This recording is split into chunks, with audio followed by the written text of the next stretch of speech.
잠언 강의 21번째, 그리스도인의 대인관계 첫 번째, 인간관계의 기본은 진실이다. 이것이 오늘 말씀의 주제입니다.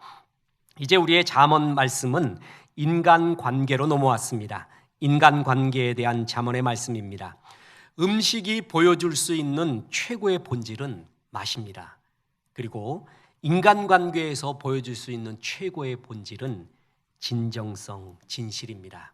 진정성은 사람을 끌어당기는 최고의 매력입니다. 오래 사귀고 싶은 사람이 있습니다. 진실한 사람입니다. 환난 날에 꼭 필요한 사람이 있습니다. 진실한 사람입니다. 어릴 적에, 어리숙할 적에 나를 많이 이용해 먹었던 사람들이 있습니다. 그놈한테 맨날 당해가지고 사탕도 뺏기고 뭐도 뺏기고, 이제 어른이 돼 보니까 그때 내가 왜 어리석지? 그때 내가 왜 한 방 쥐어박지 못했을까? 어렸을 때는 모를 경우가 많지만 시간 지나면 거의 다 압니다. 그런데 시간이 지나서 제일 기억에 남는 사람이 누구냐 하면 진실된 사람, 나를 진실로 사랑해줬던 사람입니다. 그래서 사람은 잘난 사람보다는 진실한 사람이 되는 게 얼마나 중요한지 모릅니다. 진실한 사람은 계속 만나고 싶고, 잘난 사람은 시간이 지날수록 조금 피해보고 싶습니다. 저 사람은 진실되라는 말을 들으면 모든 이야기를 다 들은 것입니다. 저 사람은 진실되지 못해. 그러면 그 사람이 장점이 100가지 있어도 모든 것이 무너지는 말입니다. 진실, 너무나 소중합니다. 이제 인간관계의 모든 기본이 제일 중요하다는 진실의 하나님의 말씀을 나누고자 합니다. 진실. 첫 번째 본문이 하나님이 관계를 통해, 성경 전체를 통해 이야기해 주는 것이 있습니다. 이웃과의 관계, 화평은 하나님의 뜻이라는 것입니다. 하나님이 믿음의 조상 아브라함을 불렀습니다. 그 아브라함을 부른 이유가 창세기 12장 1절 2절에 나오는데요. 이렇게 나옵니다. 여호와께서 아브라함에게 이르시되 너는 너의 고향과 친척 아비의 집을 떠나 내가 네게 보여줄 땅으로 가라. 내가 너로 큰 민족을 이루고 네게 복을 주어 네 이름을 창대하게 하리니 너는 복이 될지라. 개역 한글에서는 너는 복의 근원이 될지라. 아브라함을 부른 이유는 하나님의 축복을 받아서 그 축복을 가지고 이웃을 복스럽게 하는 복의 통로가 되라 라는 것이 아브라함을 부른 이유고, 그것이 곧 우리를 부른 동일한 이유입니다. 너는 먼저 은혜를 받아라. 그리고 그 은혜를 이웃에게 전해주는 복의 통로가 되라. 이웃을 아름답게 하는, 이웃을 화평케 하는 자가 되라 라는 것입니다. 마틴 부보라는 신학자는 태초에 관계가 있었다고 합니다. 그 유명한 Ich und Du, 나와 너를 기록하면서 나를 발견하기 위한 방법을 말할 때 나만 연구해도 안 되고 너만 연구해도 안 되고, 나를 발견하기 위해서는 나와 너 사이에 있는 와, und, and를 발견해야 된다. 그래서 그 관계성 속에서의 나를 봐야 진짜 나를 볼 수 있다라고 이야기했습니다. 맞습니다. 하나님은 우리 인생을 관계의 존재로 만들었습니다. 그래서 우리는 4가지의 관계에 살거든요. 하나님과의 관계, 나와의 관계, 이웃과의 관계, 자연과의 관계에서 삽니다. 그래서 제일 행복한 사람이 이 관계가 전부 조화로운 사람입니다. 내게 관계된 것을 완전케 하실지니 이것처럼 좋은 축복은 없습니다. 그래서 이 관계성 속에서 나를 보는 것이 얼마나 진짜 나를 볼 수 있는 귀중한 길인지 모릅니다. 저는 역사 좋아해서 역사 채널을, 그리고 역사의 다큐, 역사의 프로를 집중해서 봅니다. 어느 역사 프로 집중해서 보고 있는데요, 한국사를 하는 프로였어요. 근데 요즘 세계사를 하고 있습니다. 처음에 몽골을 하더니 이제는 대항해 시대를 하더니 이제는 아프리카까지 넘어갑니다. 그런데 그때 한 교수님이, 거기 나온 패널로 나온 교수님이 이렇게 말했습니다. 진짜 한국사를 알려면은 세계사를 알아야 한국사를 안돼요. 세계 속에서의 한국이 진짜 한국이라는 것이죠. 정말 맞습니다. 제가 갖고 있는 역사책 중에 소중한 책 하나가 있는데, 그런 다른 종류의 책이 별로 없어서 그래요. 유명하지도 않은 책 요만큼 돼 있는데 한국 역사가 쫙 기록됐어요. 삼국시대부터 조선시대까지. 그 옆에가 뭐가 있냐면은 세계의 역사가 기록돼 있어요. 그러니까 고려가 건국될 때 세계는 뭐가 일어났는가? 조선이 건국될 때 세계는 무슨 일이 있었는가, 그거를 동시에 볼 수 있게끔 만든 거예요. 저는 보물을 발견한 듯 했습니다. 그렇게 봐야 한국사의 제 위치를 알 수가 있는 거예요. 진짜 이랬구나. 제일 안타까웠던 게, 저는 완전히 개인적인 생각으로 조선이, 한국이 국력을 굉장히 상실했을 때가 어느 때냐, 정조 이후라고 봅니다. 정조 이후에 세계는 뭐가 일어났냐면요, 항해 시대가 일어나서 제국주의의 태동이 일어납니다. 전 세계로 퍼져나가는 역사의 태동이 일어나는 때인데, 우리는 그때 무슨 시, 무슨 시, 세도 정치에 가로막혀 갖고 조선이 완전히 후퇴하고 있었습니다. 모든 국력이 쇠퇴하고 역사는 뒤로 돌아가고 있었어요. 그때 한국사가 보이더라고요. 이렇게 세계사와 비교해 보일 때 진짜 나를 알 수가 있습니다. 예를 들어 보면 1, 2, 3을 알기 위해서는 0을 알아야 돼요. 마이너스 1, 2, 3을 알아야 진짜 1, 2, 3의 의미를 압니다. 마찬가지로 내가 누구인가? 난 잘 살고 있는가? 난 멋진 존재인가? 내 신앙은 좋은가를 어떻게 알 수 있냐 하면은 이웃과의 관계에서 보면 압니다. 그러면 내 신앙이 좋은지 안 좋은지가 보이게 됩니다. 온라인 예배를 합니다. 이제 방송가마다, 신문마다 온라인 예배의 장단점에 대한 부탁들을 해옵니다. 우리가 모두 느끼는 바입니다. 온라인 예배는 어디서 드릴 수 있는, 어디서나 할 수 있는 장점이 있죠. 근데 단점은요, 바로 관계를 못 배우는 거예요. 순종도 못 배우고요, 겸손도 못 배웁니다. 배움은 만나고 부딪혀야 배우는 겁니다. 여기 지금 여러분이 앉아 있잖아요. 온라인 상으로는 내 보기 싫은 사람 하나도 없어. 그냥 내가 드리면 돼. 그리고 좋은 설교 찾아주면 돼요. 그게 고급 신앙이 아닙니다. 여기 앉아보면은 내가 싫은 사람도 우리 교회는 없어. 그죠? 우리 교회는 없는데 다른 교회는 있을 수가 있어요. 저치 얼굴만 안 보면 괜찮겠는데. 이런 사람들이 있는 가운데 배우는 거예요. 거기서 내가 깎이는 거고요, 겸손을 배우는 거고요, 순종을 배우는 거예요. 그 만남 속에서 배우는, 관계 속에서 배우는 게 진짜입니다.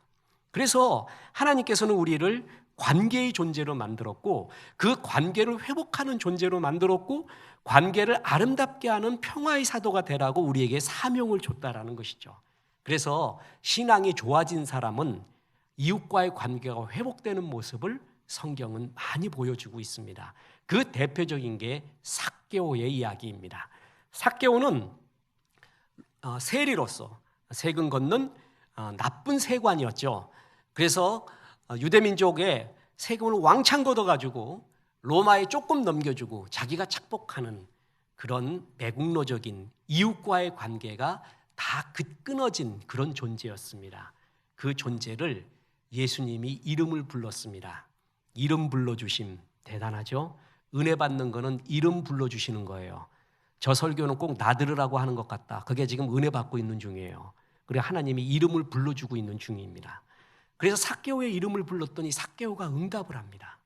그래서 예수님이 그 집까지 들어가게 됩니다. 그랬더니 삭개오가 너무 감격을 합니다. 그래서 한 이야기 들어보세요. 누가복음 19장 8절. 삭개오가 서서 주께 여짜오되 주여 보시옵소서, 내 소유의 절반을 가난한 자들에게 주겠사오며 만일 누구의 것을 속여 빼앗은 일이 있으면 네 갑절이나 갚겠나이다. 이웃과의 관계가 회복이 됩니다. 그는 하나님의 은혜를 보고 이웃에게 잘못한 것을 봅니다. 자기를 봅니다. 나를 발견하는 길은요, 관계성 속에서 보는 거예요. 그래서 사람들이 나를 어떻게 여기고 있는가? 나는 멋진 존재 같은데 사람들이 나를 꺼려하고 있구나. 나를 좋아하고 있지 않구나. 그게 나예요. 하나님은, 우리의 신앙은, 아름다움은 관계에 있게끔 하는 관계의 존재로 만들어서 이웃과의 화평이 주님의 뜻이라고 말해주고 있습니다. 이것이 잠언 전체, 성경 전체의 인간관계에 대한 전제입니다. 오늘 구체적으로, 오늘 말씀은 이제 결론적으로 말해줍니다. 인간관계의 기본은 진실이라는 것입니다. 다시 오늘 본문 잠언 25장 19절 보세요. 환난 날에 진실하지 못한 자를 의뢰하는 것은 부러진 이와 위골된 발 같으니라. 특히 어려울 때 진짜 필요한 것은 진실한 사람, 믿을 수 있는 사람이라는 것입니다. 우리 많이 경험했잖아요. 저 사람이 좋아요. 그래서 내 약점을 다 얘기했어요. 그랬더니 그 다음날 전 세계 인터넷으로 다 퍼져 있어요. 그래서 그 다음부터는 내 얘기 안 듣겠다. 내 언놈한테는 말 안 하겠다. 자기 방어 기제를 갖죠. 또 어떤 사람한테 얘기했어요. 속내를 드러냈어요. 그랬더니 그걸 약점을 잡아요. 너 이런 놈이지? 이런 사람이지? 약점을 잡아가지고 내 진실을 말했던 것을 약점으로 잡아서 나를 조종하려고 하고 있어요. 이런 경험들 한두 번씩은 해봤을 것입니다. 진짜 위기의 때, 환난 날 때 우리에게 정말 필요한 것은 진실한 사람이에요. 그런 사람을 옆에 두고 있다면, 그 사람을 가지고 있다면 그처럼 행복한 사람은 어디 있을까요? 사람뿐만이 아니라 기업도 이제는 진정성이 필요한 시대라는 것입니다. 기업의 3대 요소가 있습니다. 성공의 3대 요소, 유효성, 비용, 품질. 이 세 가지를 가지고 있으면 기업이 성공한다고 했습니다. 근데 4차 산업혁명 시대, 포스트 모던 시대는 이것 갖고 안 됩니다. 하나를 더 추가했는데 그게 바로 진정성이라는 것입니다. 진정성의 힘이라는 책이 있습니다. 제임스 길모어와 조지 파인 2세가 지은 건데 우리나라 말로도 번역이 되어 있습니다. 자, 저런 좀 두꺼운 책이에요. 쉬운 말로 뭐냐면은 지금 4차 산업혁명 시대에도 인기 있는 대기업과 중소기업과 소형기업이 있대요. 제가 그것이 무엇이다라고 실명 거론은 안 하겠습니다. 오해의 여지도 있고 반대하는 사람도 있어서. 그런데 공통적인 것은 뭐냐면 그들이 진정성을 가지고 있다는 것입니다. 지금은 소비로서 나를 표현하는 시대래요. 자, 보세요. 전에 저를 표현하려면 저는 무슨 대학 나왔습니다. 무슨 과를 전공했고 뭐 했고 경력이 뭡니다. 이러는데 요즘 책에서 그렇게 내잖아요. 그럼 웃어버립니다. 요즘은 어떻게 소개하는지 아세요? 저는 짜파게티를 좋아하고요. 제일 좋아하는 거는 아이스 아메리카노입니다. 전 여행 가길 좋아하고 독서하길 좋아합니다. 이렇게 소개를 해요. 내가 지금 소비하고 있는 것, 내가 지금 시간과 열정을 쏟고 있는 걸로 자기를 표현하는 시대예요. 그래서 사람들은 소비를 할 때요, 그 기업 것을 가지고 갈 때 기업의 제품만 사는 게 아니라 그 기업의 이미지를 가지고 온다는 거예요. 내가 이 제품을 사는 이유가 있어. 그 제품과 그 기업과 나가 비슷한 데가 있거든. 그 기업은 이게 좋아. 나는 그 점이 좋아서 사는 거야. 라고 그 기업의 이미지까지 산다라는 것입니다. 그래서 그 기업의 진정성이 있는 사람 거를 택한다는 거예요. 제품은 균일화된 게 너무 많아졌대요. 제품 갖고 승부 보려고 하면 이제는 굉장히 떨어질 수밖에 없대요. 새우깡이 나오면 새우깽이 나오고 새우껌도 나오고 새우탕도 나와요. 비슷한 거 나와요. 뭐 하나 히트치면 비슷한 거 그냥 줄기차게 나온다는 거예요. 그 가운데 진정성 있는 스토리가 있는 기업의 것을 택하게 된다는 것입니다. 목회자들 사이에서 불문율처럼 그러나 진리처럼 여겨지고 있는 게 있습니다. 성경에는 없지만 목회는 목사와 비슷한 사람들이 모인다는 거예요. 정말 목회해 보니까 맞아요. 어느 교회 가 보니까 막 난리부르스를 해요. 막 기도 한 번 하면 30분 하고 막 쩍쩍 날아가고 막 활기차요. 그러니까 목사님이 그래 보니까 성도들이 다 그래. 막 북치고 야단다. 어디 가면 통성기도 합시다. 그래서 통성기도도 안 해요. 그리고 샤브샤브샤브 하고 있어요. 샤브샤브 기도를 하고 있어요. 보니까 목사님이 그러고 있어요. 그러니까 목사의 기질대로 성도들이 모인다라는 말이 있습니다. 이거 무서운 말이거든요. 목사가 진정성이 없어요. 그러면 진정성 없는 사람은 뭐예요? 목사가 진실해요. 그럼 진실한 사람들이 뭐예요? 이 말이 정말 무섭습니다. 경외스럽습니다. 나의 진정성이 곧 나의 모습이고 대인관계에 얼마나 중요한지 모릅니다. 그런 면에서 보면 우리가 이런 진정성 있는 최고의 사람을 여길 때 오늘 또 하나의 본문인 침례 요한을 듭니다. 구약의 선지자 엘리사는 처음부터 마지막까지 기적을 행했습니다. 그런데 침례 요한은요, 예수님을 예비하기 위해 태어났거든요. 그러면 주님이 엘리사보다 한 2배 정도의 기적을 보여주면 얼마나 좋을까? 예수님이 오실 당시에 사람들이 마음이 너무 강팍했습니다. 그래서 메시아이신 하나님이신 예수님이 와도 안 들을 판이에요. 무슨 말을 해도. 그들의 마음을 좀 부드럽게 하기 위하여 침례 요한이 순교의 피를 뿌립니다. 그래서 마음을 그나마 열고 예수님을 길을 예비한 거예요. 그에게 주님이 능력을 줬는데 예비하기 위해서 기적이었으면 얼마나 좋을까요? 그래서 예를 들어보면 엘리사 얼마나 기적한 줄 아시죠, 여러분? 저는 엘리사보다 2배의 기적을 합니다. 그런데요, 내 뒤에 오시는 메시아는 제가 한 기적보다 100배를 할 겁니다. 그러면 사람이 얼마나 열광을 할까요? 그리고 얼마나 들을까요? 그죠? 그건 우리 생각인가 봐요. 근데 침례 요한은 메시아 하나님의 길을 예비하러 왔으면서도 한 번도 기적을 행한 적이 없습니다. 자, 보세요. 요한복음 10장 41절 오늘 본문입니다. 다시 요단강 저편 요한이 처음으로 침례 베풀던 곳에 가사 거기 거하시니 많은 사람이 왔다가 말하되 요한은 아무 표적도 행하지 아니하였으나 요한이 이 사람을 가리켜 말한 것은 다 참이라 하더라. 기적 일으키고 난 다음에 내가 한 사람 소개할게요. 이 사람은 진짜입니다. 그러면 사람이 박수치면 얼마나 좋을까요?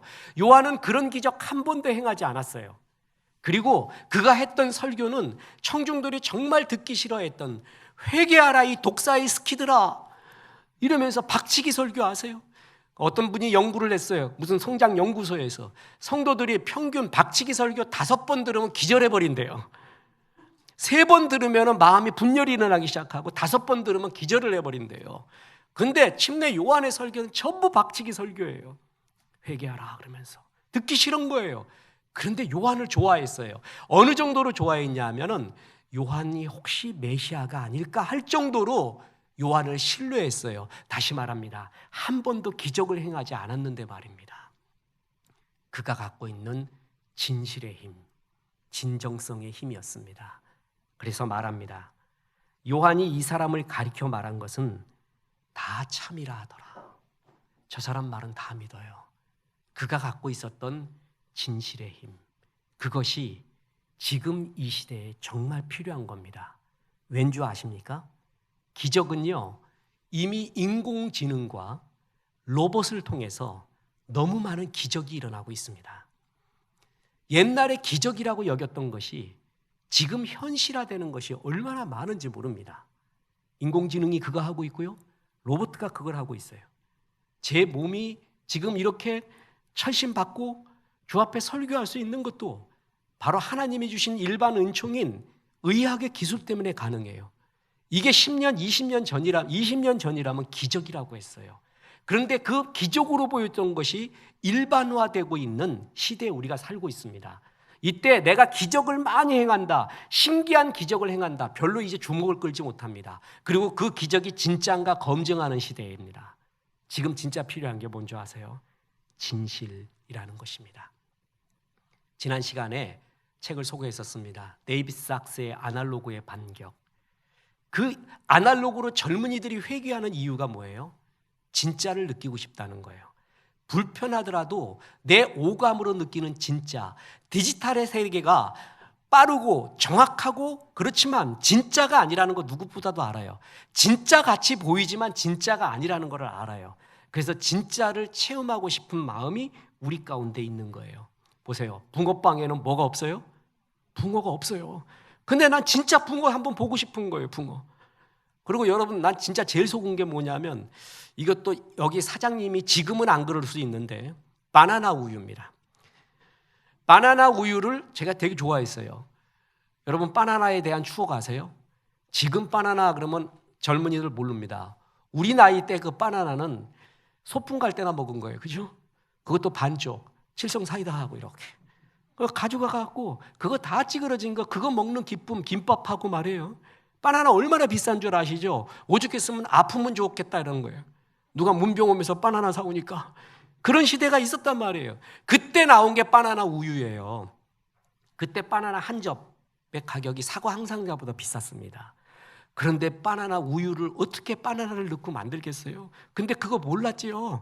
지금 내가 알기로는 전부 바나나가 안 들어가 있는 향신료래요. 바나나 맛을 내는 화학 제품이래요. 근데 그때 모르고 속았어요. 그게 바나나 든 줄 알고. 내가 바나나를 못 먹으니까 우유라도 먹자 그래서 되게 먹었어. 알고 보니까 바나나 우유가 아니에요. 다시 말합니다. 이거 들으시는 바나나 우유 사장님, 지금 바나나 넣습니다. 그러면 제가 인정하겠습니다. 넣겠다 그러면 넣는데 그때는 아니었다는 거예요. 이런 시대에 살거든요. 근데 난 진짜 바나나를 먹고 싶어요. 진짜 붕어를 한번 먹고 싶어요. 진짜를 느끼고 싶다. 그게 디지털 세상에서 우리가 더욱더 바라고 있는 거예요. 그래서 진정성이 지금은 더욱더 무기가 되고 있습니다. 특히요, 지금 우리의 시대를 철학적으로 분석하면 포스트 모더니즘이라고 합니다. 모더니즘은 이성이에요. 근데 그 이성을 지나 포스트 모던은 이성을 넘은 감성의 시대예요. 이성이라는 게 세계 대전을 겪으면서 이성의 허무함을 너무 알았어요. 이성적이라고 생각했는데 남성 중심적이었고 강자 중심적이었고 서구 중심적이었어요. 그럼 이성이 뭔가 반성이 일어나면서 포스트 모던이 일어났거든요. 지금 감성의 시대예요. 이 포스트 모던에 중요한 세 가지 특징이 있는데 그 중에 하나가 뭐냐면 거대 담론이 없어졌다는 거예요. 거대 담론을 쉽게 말하면 이렇게 말하면 됩니다. 공산주의에서 이렇게 말해요. 자본주의 국가가 자본주의 세계가 나다가 자본주의의 모순으로 인해서 사회주의가 되고 공산주의가 된다. 이렇게 거대 담론을 말해요. 그래서 지금 저 사회는 요 단계에 가 있다. 그게 담론 중심적 분석이라고 합니다. 큰 담론을 가지고 그 사회를 분석하는 거예요. 포스트 모던에 와서는 그 담론을 다 부셔버립니다. 쓸데없는 소리 하지 말아요, 여러분들아. 담론이 없어지고 스몰 스토리, 작은 이야기의 시대가 됐어요. 그래서 담론에 속하지 않아. 나는 네가 분석하는 큰 분석에 속하지 않아. 나의 이야기가 중요해. 그래서 지금은 스몰 스토리의 시대거든요. 그래서 유튜브 보면 전부 스몰 스토리의 이야기예요. 그런데 그 스몰 스토리, 작은 이야기가 전부 감동이 있느냐? 아니라는 거예요. 사람들 다 지겨워해요. 내가 왜 네 밥 먹은 거 어디 간 거를 내가 왜 신경 써야 되냐? 나도 살기 힘들어 죽겠는데 네 밥 먹은 거 좋아요 뭐 어쩌고 뭐 감동적이죠 어쩌고 내가 왜 그것까지 신경 써야 되냐? 내 사는 것도 힘들어 죽겠는데. 그러니까 그거 공예거든요. 그런데 어떤 스몰 스토리는 굉장히 감동을 주는 거예요. 그게 뭐냐 하면 바로 진정성 있는 거예요. 그래서 아무 작은 이야기나 감동을 주는 게 아니라 진정성 있는 이야기가 정말 사람들의 감동을 자아내는 거예요. 다시 말해서 바이올린을 내가 잘 킨다고 해요. 유튜브 올렸어요.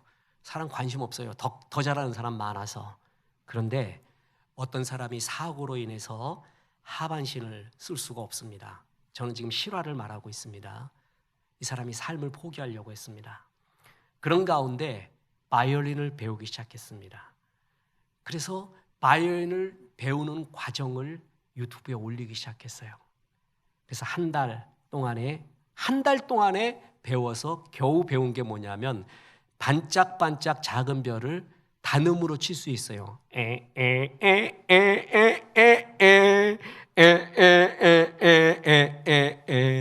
얼마나 못 쳐. 내가 봐도 소음에 속해. 사람들이 난리가 납니다. 박수를 쳐줍니다. 잘했다고. 천사의 음악을 들었다고. 그게 스토리예요. 거기서 뭘 느끼죠? 진정성. 그 사람이 삶을 다시 찾고자 하는 용기를 내는 나를 축복해달라는 진정성을 느껴요. 그게 지금의 힘이라는 것입니다. 그렇습니다. 지금은 기적을 일으킨다고 하잖아요. 그러면 인터넷과 그리고 검증의 툴이 너무 발달돼 있어요. 그래서 누가 기적 일으킨다 그러면 그 거짓말인 거를 증명하는 것이 즐거움의 시대가 됐어요. 지금 필요한 거는 진정성이라는 거죠. 보세요. 1972년 드디어 목사님 옛날 얘기하네. 왕년에 말하면은요 너무 무시하지 마세요. 왕년에라도 먹고 사는 사람 얼마나 안쓰러워 죽겠어요. 1972년에 이스라엘의 초능력자 유리겔라라는 사람이 등장합니다. 우리나라 말로 별명으로 유리겔라. 그래가지고 굉장히 전 세계적으로 유명하고 우리나라에도 왔던 거 기억하죠? 저도 어렸을 때 기억을 해서 그게 꿈이었는가 진짜였는가 봤더니 요즘 유튜브 보니까 맞다라는 것이 증명됐어요. 왔었구나, 이 사람 진짜구나. 이 사람의 주특기는 두 가지. 숟가락 구부리는 염력, 남의 마음을 읽는 독심술, 두 가지가 주특기였습니다. 그래서 아시죠, 여러분? 숟가락 갖고 이렇게 손 대면은 잘라지고 이랬고, 또 전 세계적으로도 막 퍼지고 말이에요. 야단 났습니다. 그 숟가락 신드롬이 말이에요. 이것이 사기였습니다. 이 사람의 사기성을 증명한 게 제임스 랜디였습니다. 이 제임스 랜디 얼마 전에 죽었는데요. 제임스 랜디의 별명이 초능력자 사냥꾼이었습니다. 그 시작이 유리 겔라입니다. 유리 겔라의 했던 초능력을 자기가 그대로 해보여요. 무슨 이상한 합금을 가지고 원래 휘어져 있는 건데 펴놓고 난 다음에 열을 가하면 휘어지게 하는 거예요. 그 방법을 썼거나 아니면 수없이 구부려놨다가 나중에 이렇게 하던가 두 가지 방법을 다 썼어요. 그래서 거짓말인 걸 증명했어요. 특히 독심술이 있었거든요. 사람이 막 그림 그리게 해요, 여기서. 그리고 자기가 뒤를 돌아보고 있다가 그걸 알아맞혀요. 근데 알고 보니까 뒤로 돌아가지고 자기 안경에다가 거울 요렇게 해서 다 보고 있는 거였어요. 그거를 갖다가 다 증명을 했어요. 그러니까 유리 겔라가 제임스 랜디를 고소를 합니다. 1,500만 불 재판을 겁니다. 그래서 재판석에 딱 갔어요. 그래서 재판장이 말합니다. 내 눈앞에서 한 가지만이라도 초능력을 보여봐라. 못 보입니다. 재판에 졌습니다. 유리 겔라가 이제 다 깼죠. 그리고 고백을 합니다. 나는 초능력자가 아니라 엔터테이너다. 그때 고백을 합니다. 이 제임스 랜디, 이 사람이 그걸 다 증명하고 다녔어요. 거짓말이었다고. 저는 제일 아픈 추억이 제임스 랜디에 대해서 1부 예배 때 이걸 설교하고 나서 2부 때 할까 말까 하다가 하지 말자라고 하다가 하자 그러다가 하지 말자 그러다가 하자로 결론을 내렸습니다. 목사 중에 피터 포포프라고 있습니다. 이 사람이 방송으로 굉장히 기적을 많이 일으킨 사람이었습니다. 전국에 방송되며 그때 예언을 하고 그 사람 치유를 하는 이런 방송 이른바 능력자였습니다. 홍길동에 왔어요. 홍길동님, 이 가운데 홍길동 계십니까? 홍길동이 나왔어요. 당신 집이 어디 강남구 삼성동 27에 2죠? 당신 집에 이런 아픔이 있죠? 걱정 마십시오. 이제 오늘 제가 기도해서 천사를 보내서 당신 집을 둘렀습니다. 당신 문제 다 해결됐습니다. 염려 말고 가십시오. 이 사람은 갑자기 자기 이름을 불러요. 자기 문제를 다 드러내요. 깜짝 놀래 기절할 정도예요. 수많은 헌금이 들어와요. 그걸 다 모아가요. 피터 포포프. 근데 가짜였습니다. 어떻게 발견했냐 하면은 이 랜디가 CCTV를 다 켜봤어요. 봤더니 이 피터의 아내가 미리 면담을 해. 사람들한테 가서 자기도 마치 기도받으러 온 사람처럼 해가지고 얘기를 합니다. 어디서 오셨어요? 아, 거기 오셨습니까? 그러셨군요. 어디가 아프세요? 아, 저는 여기가 아픈데. 다 들어요, 정보를. 그거를 남편한테 전해줍니다. 남편이 그거 듣고 누구 있지요? 어쩌고 이랬던 거예요. 그거 드러났습니다. 가짜였습니다. 미국에 제일 유명한 심령술사가 있습니다.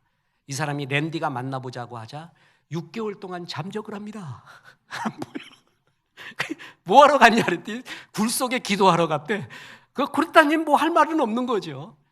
그래서 이 사람이 제 말이 거짓말도 아니고 과장도 아니고 1997년부터 뭐냐 하면은 100만 달러 파라노말 챌린저를 시작합니다. 전 세계를 돌아다니면서 캐시 100만 달러를 가지고요. 내 눈앞에서 초능력 하나라도 보이면 100만 달러를 캐시로 주겠습니다 하는 그런 TV 프로그램을 진행을 해요. 우리나라에도 왔습니다. 사진 한번 보세요. 그래서 도전 100만 달러 보이죠? 저게 랜디예요. 제임스 랜디. 저 옆에 사람이 초능력 보이는 사람입니다. 저 계속 틀어놓으세요. 여기에 뭐가 있어요? 다리미. 이 사람은 뭐냐면 몸에 철이 붙는데 다리미도 붙고 동정도 붙고 숟가락도 붙고 다 붙어요. 알고 보니 땀이었어요. 저게 끈적한 땀이었고요. 그래서 랜디가 조금만 이렇게 만져보니까 다 떨어집니다. 초능력자 이거 된다고 독심술 해가지고 눈 가려도 다 보인다는 거 알고 보니까 밑으로 다 보는 거였습니다. 자기 자석에 힘이 있어갖고 뭐 나침반도 돌게 하고 뭐 한다는 거 다 거짓말이었습니다. 전기가 있어갖고 형광등 킨다는 거 다 거짓말이었습니다. 그래갖고 100만 불 줄 테니까 좀 나오라 그러니까 아무도 안 나와요. 그래서 프로그램이 폐지가 됐습니다. 이거 리얼입니다. 전 세계에서 그 사람을 받아주지를 않아. 초능력자가 나타나지를 않아가지고. 그런데 진짜 나타났습니다. 이 랜디가 이 사람이 진짜 초능력자구나라는 것을 알았습니다. 1982년도에 평범한 시골 의사였던 아서 린트겐이라는 사람이 있었습니다. 그 사람이 랜디 앞에서 초능력을 보이는데 랜디가 레코드판을 보여요.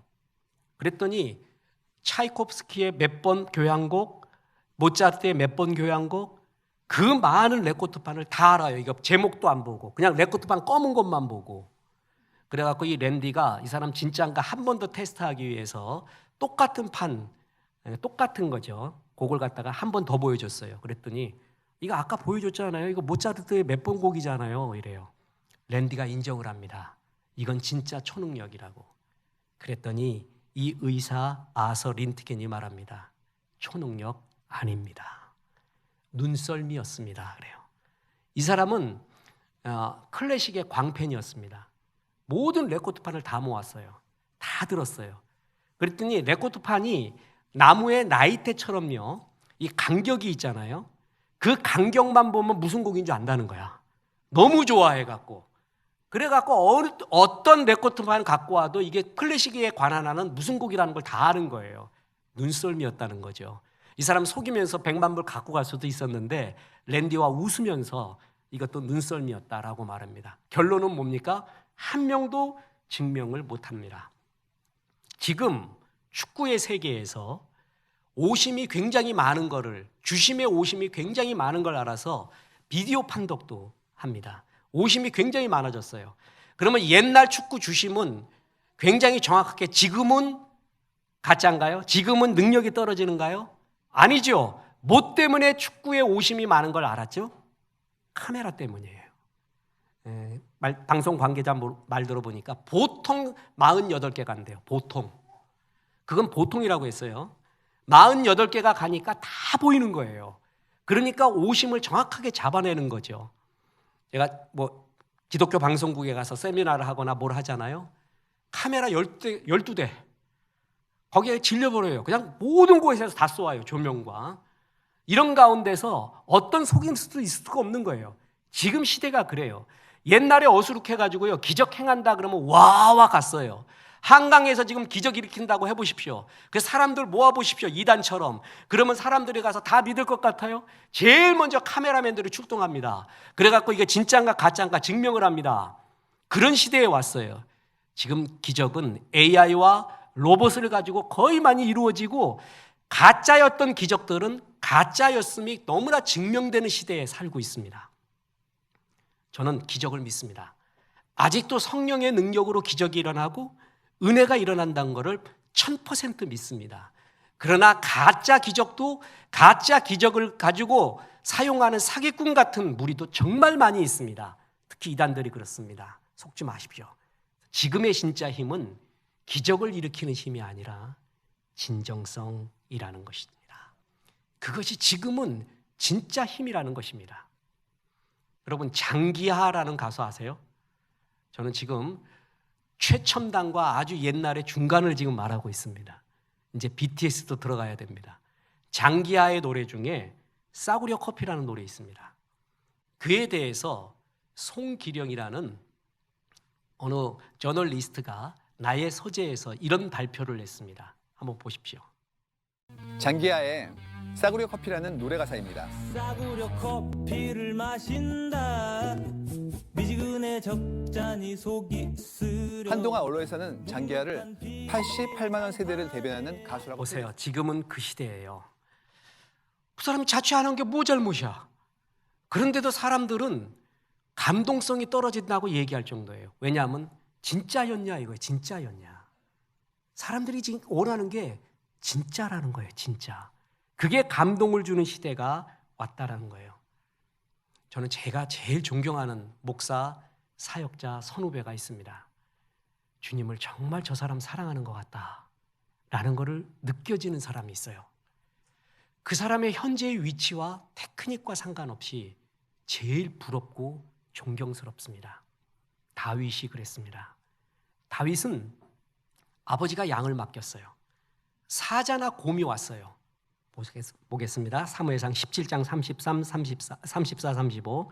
다윗이 사울에게 말하되 주의 종이 아버지의 양을 지킬 때에 사자나 곰이 와서 양떼에게 새끼를 물어가면 내가 따라가서 그것을 치고 그 입에서 새끼를 건져내었고 그것이 일어나 나를 해하고자 하면 내가 그 수염을 잡고 그것을 쳐 죽였나이다. 이 UFC 격투기란 거예요. 사자하고 곰하고 양 안 뺏기려고. 다시 말합니다. 아버지가 맡겨뒀거든요. 그럼 사자나 곰이 오면요 훔쳐가면 돼요. 그냥 그건 내 힘 밖의 일이에요. 그리고 그 양은 내 양이 아니에요. 앞으로 내게 유산으로 받을 양도 아니란 말이에요. 앞으로 내 양이 될 양이라면 그렇게 목숨 걸죠. 형들한테 다 갈 거예요. 그런데 그는 아버지의 명령이었어요. 아버지의 부탁이었어요. 그래서 진짜 순수하게 그 일을 다 한 거예요. 전 다윗이 그래서 좋습니다. 목사도 이런 목사. 나의 현실적인 이득은 없어요. 그런데 정말 주의 일이기 때문에 주님의 일 때문에 거기에 최선을 다하는 이 순수가 주님이 바라보는 진정성이고 그게 나중에 감동이 된다는 것이죠. 고대 그리스에서는요 수사학, 설득의 학문이라고 하는 수사학이 최고로 발달됐습니다. 학문 중에 최고가 수사학이에요. 그래서 아리스토텔레스가 수사학을 쓴 거예요. 왜 그랬냐 하면은 정치 체제 때문인데 직접 민주제였습니다. 오늘날에는 검사, 변호사가 있어서 재판을 진행하잖아요. 그때는 그런 게 없고요. 배심원들이 민중이었습니다. 무작위로 뽑았어요. 그 제비뽑기에서. 그래서 중요한 거는 1,500명 모입니다. 아니면 몇백 명, 아닌 건 몇십 명이 모여요. 그래서 배심원들이 전부 민중이었습니다. 그러니까 뭐냐 하면은 얼마나 말을 잘하느냐. 그거에 따라서 유죄가 되기도 하고 무죄가 되기도 했던 거예요. 그래서 사람을 설득할 수 있는 수사학이 그때 굉장히 발달하게 됐습니다. 그때 아리스토텔레스가 수사학의 3대 요소를 말하는데 그게 뭐냐면 로고스, 파토스, 에토스라고 말했어요. 로고스는 논리예요.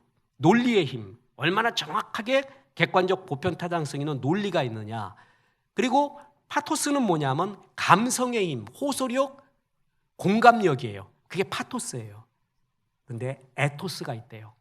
에토스가 메신저, 말하는 사람의 진정성이에요. 이 세 가지가 10이라고 하면 사람은 어디에 설득이 되냐 하면은 로고스는 1이래요. 저 사람 굉장히 말 잘해. 논리적이야. 그 말은 설득의 열 중에 1에 속한대요. 저 사람 굉장히 호소력이 있어. 공감력이 있어. 그건 3에 속해요. 3밖에 안 돼요. 그러면 진짜 제일 감동하고 믿는 게 뭐냐? 에토스. 말하는 사람의 진정성이 6입니다. 6이에요. 6. 메신저의 진정성이 모든 것이라는 거예요. 고대 때부터 알았어요. 저 사람은 믿을 만한 사람이야. 저 사람이 말한 건 믿을 수 있어. 그게 침례 요한이었어요. 요한의 말은 참이었더라. 그리고 예수님의 말은 참이더라 그랬습니다. 우리가 왜 예수님의 말씀을 참이라고 지금 믿고 있습니까? 예수님이 말씀하셨던 그 말씀의 논리성 맞아요. 우리를 향한 공감성과 정서적 호소력 맞습니다. 그런데 그보다 더 뭐예요?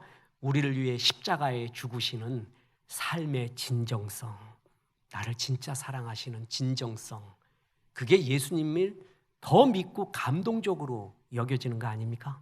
보십시오. 요한복음 13장 1절에 6월절 전에 예수께서 자기가 세상을 떠나 아버지께로 돌아가실 때가 이른 줄 아시고 세상에 있는 자기 사람들을 사랑하시되 끝까지 사랑하시니라.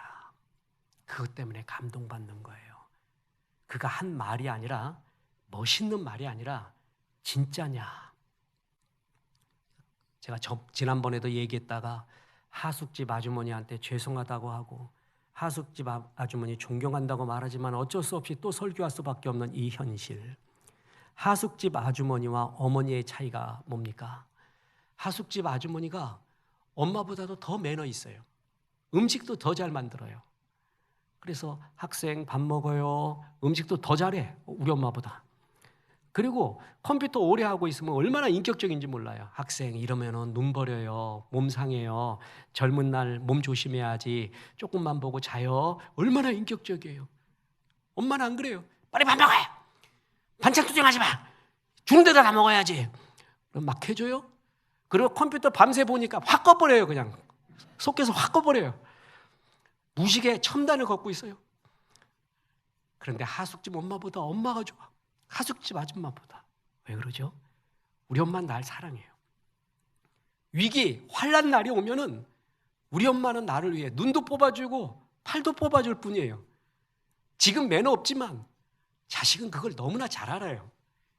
그 삶의 진정성, 그것 때문에 엄마가 좋은 거예요. 사랑스러운 거예요. 감동은 거기에 있는 것입니다. 모든 인간관계의 기본은 진정성에 있다라는 것입니다. 말씀을 맺겠습니다. 목사님마다 설교하기 제일 어려운 부분이 있습니다. 어떤 분은 헌금이라고 합니다. 어떤 분은 헌신이라고 합니다. 저도 그렇습니다.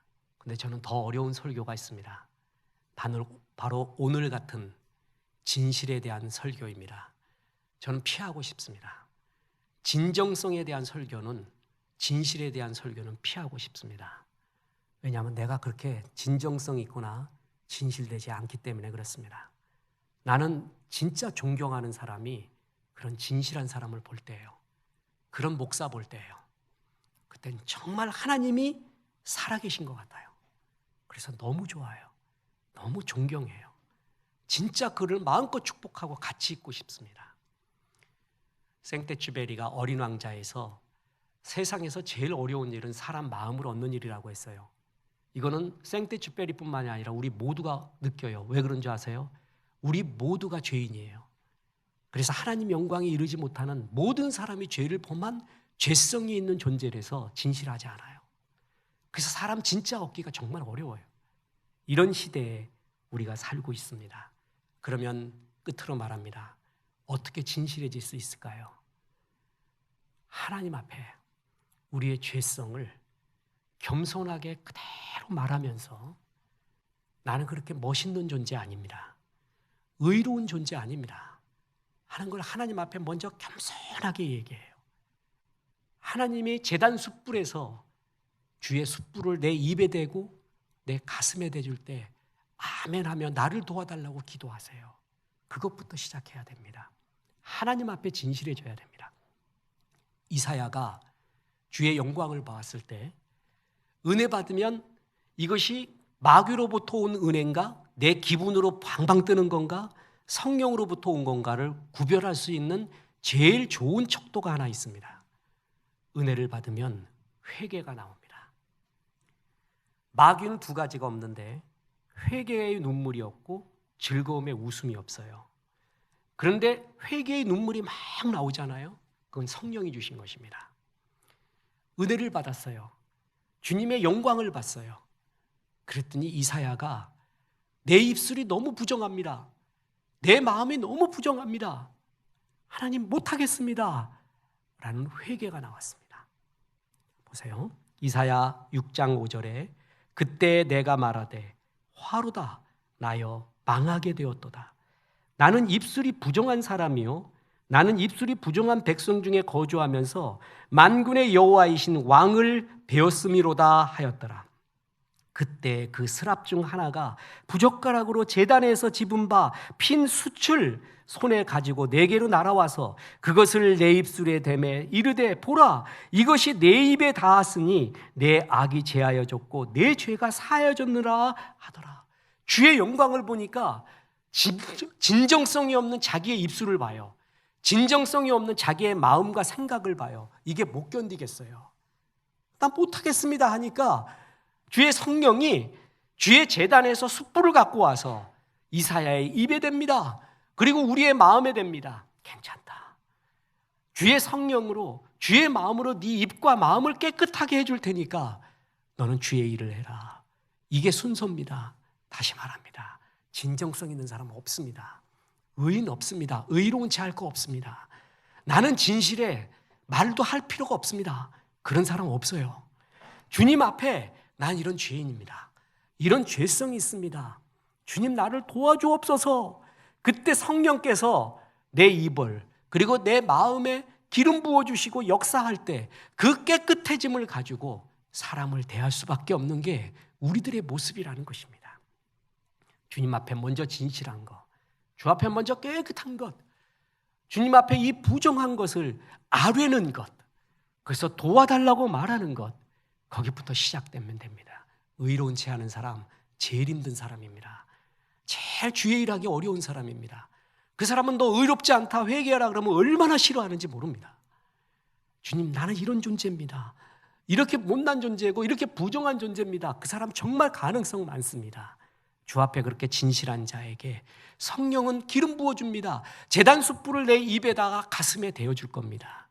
그 시원한 마음으로 이웃들을 대하면서 진정성 있는 종이 되어서 이 나라를 또 많은 이웃을 주께로 인도하십시오.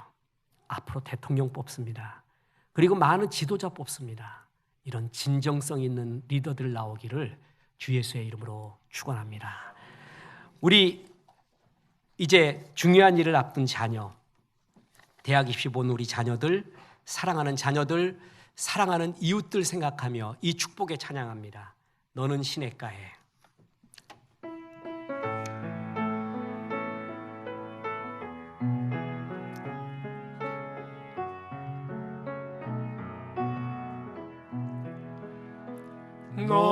너는 시냇가에 심은 나무라 하나님의 사랑 안에 믿음 뿌리 내리고 주의 뜻대로 항상 사랑하는 사람을 생각하며 다시 한번 부릅니다. 너는 시냇가에 심은 나무라 하나님의 사랑 안에 믿음 뿌리 내리고 주의 뜻대로 항상 사세요. 이제는 우리 구주 예수 그리스도의 은혜와 하나님의 크신 사랑과 성령님 아멘의 사람, 진실의 사람 되라 말씀하심이 이 말씀에 아멘하며 주 앞에 진정성 있는 종으로 서기로 기도한 성도들에게 함께 하셔서 이제부터 끝날까지 크신 영광 받으시옵기를 우리 구주 예수 그리스도 이름으로 축원하옵나이다. 아멘.